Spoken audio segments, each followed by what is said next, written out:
What's up, Hoagie Boy Army? Or Hoagie Boy Goers? Or Hoagie Boy Ers? Hoagie Boys. Mini Hoagies. Hoagies. Boy Hoagies? Bogies. I don't know what to call you guys. My fans, man. My fans, dude. I want to create like my army. I don't know what to call the army, The goers. But, yeah, what's up? I'm gonna cover Dana White Contender Series, dude. I said I was gonna try to do it and try to actually watch tape. I was only able to watch tape on I think the first three fights. The other two, I just got too lazy. I'm gonna be honest. It's not, you know, it's obvious that I don't really do research. But this time around, I kind of ran out of time, but I still want to get the video out. So I'll give you the first three, and then the last two I might just throw a bone, chuck a bone out or something. But yeah, first fighter, the Dana White Contender Series card. We got Tanner Tremblay versus Roman Puga or Puga, Roman Puga, huh? Yeah, Tanner Tremblay, he's undefeated, dude. 7-0. Recently got a dub over Corey Taylor. A standing TKO. Before that, he got a guillotine choke. Before that, another guillotine choke. He really likes the guillotine. Rear naked. And, yeah, dude, he's got 5 wins by submission, 2 by KO. One thing I could say about Tanner Tremblay is that, he can really handle getting pushed in some of his fights. Or one of the fights that I saw. He was kind of getting pushed, dude. He's kind of getting bullied a bit. But he was able to make a comeback and was able to get a finish. I think it was against... who was it against? I think Davey Young was able to get a rear naked choke in that fight. He's got a nice gilly. He can scramble pretty nice. He's got good subs. And, all around, he's an alright striker, dude. He's just a really well-rounded MMA fighter, dude. He's got it all. He can throw kicks. He can throw body shots. He can throw, he's got a good jab. But, yeah, he's just a jack of all trades, man. He's not really, too amazing at anything. His jiu-jitsu is good. I haven't really seen too much wrestling from him. His striking is actually pretty alright. He can push a pace against some of these fellas. But Roman Puga, on the other hand, 5-1. He doesn't really have that much experience in MMA, but he's got experience in boxing. He was a pro for I think 2, 3, 4 years. What is it, 5 years, right? Where he was finishing a lot of these guys, right? He got KO'd a guy now. It doesn't really matter. He had 4 wins by KO and then 1 draw, so he's basically undefeated in boxing. And yeah, dude, first started MMA when let me see. I first started MMA in 2014. Right, or amateur bouts where he was 6-2. That's good to see that these fighters, are in the amateur scene before they go into pro, and then into pro, which was in 2018. Made his pro debut, got a triangle choke, and then after that, he went to Bellator, and then he got a doctor stoppage via eye cut. He wasn't doing too bad. He was I think against this guy named Ricky Furar, who was kind of winning the fight. I'm going to be honest. Ricky Ferrara was able to take down, I think, my boy, what was his name? I keep forgetting his name. Puga. And a lot of times Puga was just kind of pulling guard. I think this was the fight where he's pulling guard. But he generally likes to pull guard, dude. He's a jiu-jitsu kind of guy, even though he's mostly striker. He really likes pulling guard, which is kind of crazy, like flying triangles or, trying to get the arm or something. But, he's a great boxer, though. He's a great boxer. Wrestling, it's not too, haven't seen too much of his wrestling. Again, he was at Bellator. He took a break from MMA for 6 years to do boxing. And when he came back, got a KO over this dude named Brian Doe, 4-2. This guy, Alex, 5-6. Raul Navarrete, 3-0. And then this guy named Hamza Trad, 1-1, right? So, very, very, very, very young in his MMA career. But a lot of experience, outside in the boxing ring, and then I'm pretty sure he's also done jiu-jitsu tournaments. I think I saw that in his MMA YouTube channel or something. But yeah, dude. Ultimately, this is gonna come down to the boxing and whether or not Tanner Tremblay could I feel like take down Puga, because Puga's takedown defense is a little bit sus. You don't really see much of it, right? So that's right, sus. And again, he also likes, jumping guard, so like pulling Gilly or well, he hasn't really pulled Gilly, but he's gone for like crazy ass like jumping triangles, which would ultimately end up with him on his back. But 4 wins by KO, 1 win by submission. This guy's obviously gonna try to get it done on the feet, and he's got really slick boxing, man. He's a really slick boxing. He's got great body shot selection, great head selection. He's got kicks also, but he's gonna look to box this guy up, right? Great hip movement also. But Tano Tremblay, I feel like he's the plus 140 underdog. I feel like the smart idea would have been the smarter pick would be Tanner, but I don't know, man. I don't know. I feel like Roman Puga's just gonna knock him out on the feet, dude. He's got really good boxing. He's got really good boxing, and I feel like in these early in these contender series fights where these guys are just starting out their career, they're still fresh, from the regional circuit.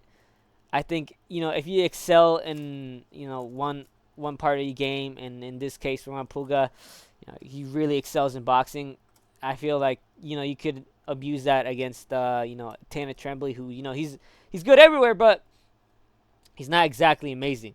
And I think Roman Puga is gonna be able to if he doesn't be jumping flying triangles and whatnot, going for the armbar and trying to go in the back, because he really does love doing that shit. But I think he can knock Tana Tremblay out. I really do. And I'm going to probably go with him with... Oh, what am I going to go with him? Round 2 KO. I'm going to say round 2 KO. I think he's going to be able to, fend off Tana Tremblay in the first round. Maybe Tremblay tries to go for some takedowns, and then Puga just, striking him his head off. And, yeah, he gets it done in the second round. Fuck it. Yay! I don't have my buttons right now. I forgot. But Muhammad Ali versus Alec Lorenz. So both of these guys have been in the Dana White's Contender Series before. Muhammad Ali, who, if you don't remember, lost to Iwo Baranowski. He was actually the favorite in that fight, and he ended up getting knocked out in 20 seconds by Iwo. But Iwo is actually really good. He's looking to be a pretty good contender, looking to get into the top 15. He's going to fight Alonzo Menefield, who I think is ranked, so that's going to be a test for him. But, yeah, nothing terrible to, to lose to Iwo. Dude, Iwo's dangerous as hell. But, yeah, this guy was, I think, former BJJ world champion. And he's got really good jiu-jitsu. As you can see, a lot of grappling. And he's also really powerful. He's got pretty good head kicks. His first 2 wins were via head kick. He's very good at. He's got very strong hands, or powerful hands. He's striking. It's pretty good, but obviously, his defense is, a bit shaky. He did get knocked out by Iwu, and he left himself open in that fight. But he's dangerous. He's jacked. He's huge. He's 6'2". I'm pretty sure he's even taller than that. He's 32 years old, so I don't know how to feel about that. Obviously, he spent a lot of his time at BJJ, so he's really good there. And yeah, good striking, good BJJ. And he's going to go up against Alec Lorenz, dude. Alec Lorenz is a marauder, dude. He's never gone a decision ever, right? He's mainly a striker. He's really aggressive. But in his second fight, I think that's where he got knocked out. And he really, I don't know, he looked pretty shaky there. But that was 5 years ago. And then, he went on a streak, getting first-round KOs, essentially. Only went to the distance. Not even a distance, right? Well, close to the distance in round 3, where he got a rear naked choke over a guy, and Ryan Parker. He's gone up against good comp, I think. And then he ended up losing to Abdul Ramik Yakiab in the Dana White's Contender Series. So, yeah, dude, this isn't a bad loss at all either. Abdul, he's really good. He's really good. A lot of wins by rear naked, a lot of wins by guillotine, striking. All around another prospect, that he lost to. He's about to fight Nikita Krylov. So, yeah, both these guys lost to really good, actually, comp. They had the misfortune of going up against them. But ultimately, I think what was it? What's his name? Muhammad Ali will get this done wherever he wants to. Again, he's really amazing at BJJ. He has power. He's got really great head kicks, and he's fucking jacked, dude. And I think the weigh-ins or whatever, I think when they faced off, he looked way bigger than Alik Lorenz. And not to say Alik Lorenz is small, right? But this guy's got muscle on him. He's peeled to his tree. Alik Lorenz, on the other hand, he a lot to be shoot, what was it? Wait, forget that. He's great on the he's all right on the feet. He's a marauder, and let me see. Again, 100% finish rate, kill or be killed type fighter. Too open to shots though. He's too open to shots, and ultimately I think Muhammad Ali is gonna find his chin. Next fight. Logan Paxton versus Christian Perez. Logan Paxton, 10-1. He's 31 years old. He's gonna be a lightweight fight. Logan Paxton, dude, this guy is jacked, dude. He honestly does kind of look like the Wolverine. But yeah, he's got 7 wins by KO, 2 wins by submission, and 1 by decision. This guy used to be, I think, a former D1 wrestler. I forgot where though. But yeah, dude, he's mostly a wrestler. He's got hands, but he's not really great or anything.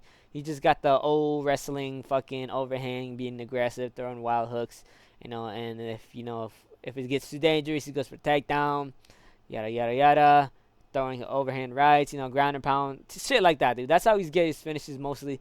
And then Christian Perez, if you don't remember, this is the second time in the Dana White's Contender Series, dude. 2 fights ago, he lost to Menno Souza, and I think he was actually winning the first 2 rounds. He was winning the fight, but ultimately he ended up gassing out Menno Souza, who was 15-1. This guy is crazy. He's actually really good. He's got power. He doesn't, gas out. This guy's pretty good. But he lost to him. Well, yeah, he lost him. And that was ultimately because he gassed out. But all around, he's a pretty good striker, dude. He's a pretty good striker. No, obviously he's gonna want to keep this on the feet. He's good. He's got good boxing. He's got good kicks. He's got some. He's got 6 wins by submission. So, he's obviously good on the ground. He's got good jiu-jitsu. 5 wins by KO, TKO.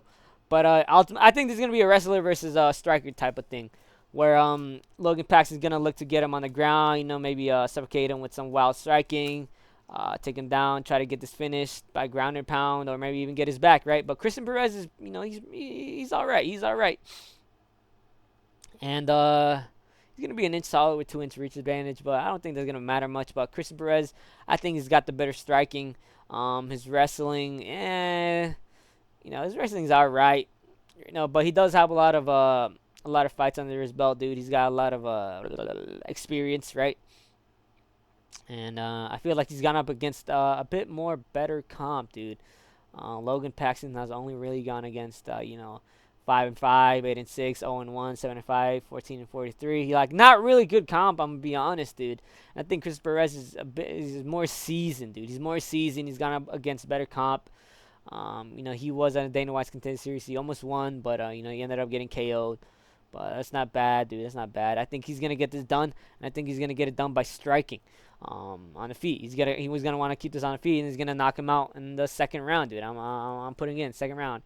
Yeah. All right, next fight: Douglas Rodriguez versus Trent Miller. So I'm gonna totally guess on this one. I did not see any tape on this, right? But Douglas Rodriguez, he's pretty well rounded. I think. Only had 1 loss before. His level of comp is all right for being 6-1, right? 9-3. He's going up against Trent Miller 9-3, Gabriel Ramos 7-1-1, Jamie Souza 3-1, right? But this guy has power, right? This guy has power. From what I see, he's got really good striking. He's got head kicks. He finishes opponents more by striking than submission. So I'm assuming he's a good striker. And then we got Trent Miller. And Trent Miller, from what I heard, is kind of mid. Looking at his record, it's a bit, it's not bad, right? But it just looks kind of like an NPC type record, right? He's 9-3. Trent Miller, last fight was against 3-3 Tyler Smith. Before that, he lost to Ryan Gondra in the Contender Series, right? He ended up getting kind of embarrassed in that fight. Gondra just did whatever he wanted against Trent. Before that, he beat a 7-9 Saeed Magomed Abdulaziz, right? Not all Dagestani sounding names are good. Beat a 5-1 Dylan O'Sullivan. Just all around, he has not gone against anyone good, and when he has, he's lost, right? Mike Jones was 10-7, lost to that guy. Buddy Wallace 21-10, lost to that guy. And then Ryan Gondra, right? Not a terrible loss. Ryan Gondra is dangerous on the feet, but I don't know. I feel like Trent Miller does not like seem good at all. All right, I'm gonna keep it a buck. I'm gonna go with Douglas Rodriguez by KO. I'm gonna say KO in round 1. Yeah. All right, now Nama Fazil versus Raik Boita. Brito. Okay, I totally read that wrong. Brito, 16 wins by KO TKO. So, 3 wins by submission, and then has never gone the distance. He's only lost the distance, but and a couple 2 KOs. But yeah, this guy's dangerous. This guy's dangerous, man. He's got a lot of head kicks. I don't know, that's how he lost, but he's got a lot of head kicks, striking, ground and pound, punches. He's been in Octagon, which I think is a pretty good organization to test out your oh, dude, I'm having short wire right here. Well, it's a good organization. That's all you need to know. He's got lost against 10-1 Evan Vera, Mateusz Rebecki. He's lost against him. Lost against Pavel Verdoki. He seems to be losing to guys that are actually good, right? He lost to Hoban Elliott. All right, Ian Sordo. Oh yeah, he was in the Dana White's Contender Series. Oh, that was a long time ago.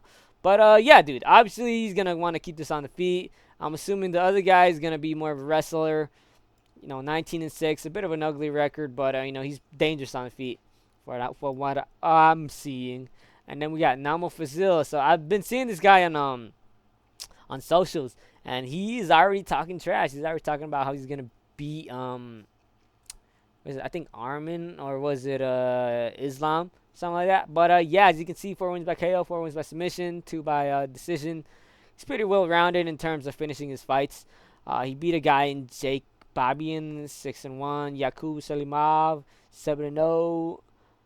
There is I can't even read that, but he's got he's got up against a pretty good comp, dude. I'm gonna be honest. He's only lost once against a guy named Muhammad Alark, who he seems to be pretty good. He's fighting in PFO, so that's not a bad loss, I'd say. And again, he gets rear naked chokes, he get anaconda chokes, so he's got really good jiu-jitsu. He's got pretty good striking, I think. And yeah, dude, I'm gonna go with Namo Fazil, dude. He just seems to be more well-rounded. Brito has lost against a lot of guys actually, and I'm just assumed that he's gonna lose this one. So yeah, not exactly. I did say I was gonna watch tape, but I didn't have enough time, and then I got kind of lazy, and then yeah, I kind of want to go to sleep. But I'm gonna give you the bets. And that's what you're all here for, man. That's why you're all here for, my 2 viewers. But yeah, Tanner Tremblay, Ron Puga. I think if any of these fights were to go to distance, it'd probably be this one or the Christian Perez fight. Again, Tanner Tremblay has a lot of he's never gone decision. So that's pretty good looks in terms of betting. Also, Roman Puga has never been to the decision. So assuming let's say that to go to distance, it's probably gonna be minus. I'm gonna be honest. Hopefully, maybe it's a plus money, but I'm assuming it's gonna be maybe like minus 100, a bit more. And if you want, you could go for that one. I feel like that'd be safe for one. Or you can maybe go around Puga, who's only what is it? He's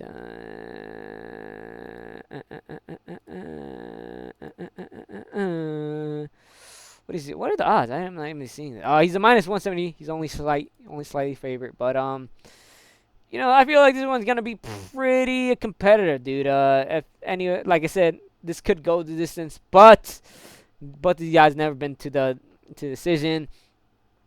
And this is Dana White Contender Series, so these guys are looking to get a fashionable KO finish or maybe even submission, domination, whatnot. So I think I'm gonna go Roman Buga. I think his striking is better. So yeah, you should probably do not to go the distance or Roman Puga for plus money. I'm assuming for KO. So yeah, Muhammad Ali versus Ali Lorenz. I feel like this is probably one of the easier ones. Muhammad Ali finish.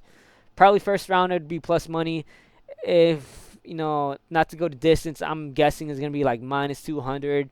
I really hate that they don't come out with props and shit. So I'm gonna go Muhammad Ali. Probably, he could get a submission, man. After getting knocked out by Ero, he may want to get a submission finish. But maybe he wants to wow Dana and get a KO, which I think it's gonna be the most likely thing to happen. So I'm gonna go Muhammad Ali by round 1 KO. Alec Lorenz did not look too good in his last Dana White Contender Series outing. He got absolutely obliterated, and I think Muhammad Ali is just too powerful. I think he's too good on jiu-jitsu wise. If he needs to get it done, so I'd say Muhammad Ali by round 1 KO. Logan Paxton, Chris Perez. This could go to distance. I think this could go to distance. Logan Paxton could make this, grindy. He could, just take down Christian Perez. Christian Perez, does kind of gas out as we saw against Souza. But Logan Paxton could make this gritty, right? He could take him down, land a couple strikes, and then maybe get the decision. But I think Christian Perez is pretty good, dude. I think he's really good. He's got 6 win submissions, 5 KO, TKO. Logan Paxton, only been a decision once. And I'll probably go not to go the distance. I think not to go the distance could maybe be plus money, but I think it's gonna be minus something like 150 or some shit like that. So I'd probably go Christian Perez just to win. But oh no, wait, that's the wrong one. But let me see. He is minus 225. Maybe you could put that in with Muhammad Ali. But if anything, I'll probably go Christian Perez round 3 KO. No, round 2 KO. I'm gonna go Christian Perez round 2 KO. Yeah. Douglas Rodriguez versus Trent Miller. I think this one's also kind of easy. Douglas Rodriguez by KO. He could get a submission, but I think Trent Miller's kind of mid. So probably round 1 KO. That could be plus money. I think it should be plus money. And then we got Namo Frazil versus Kaiko Brito. Namo Frazil, I'm going to say, Brito has not been, he's only been knocked out twice. Once by a guy named Ian Serta. Man, I'd pick not to go to distance for this one, or Namo Frazil by finish. Hopefully those are pretty good odds. But yeah, that's about it. Sorry for the kind of shitty what is it, non tape studying, but yeah, dude, I wanted to get this out just for the record. But yeah, that's about it, and later.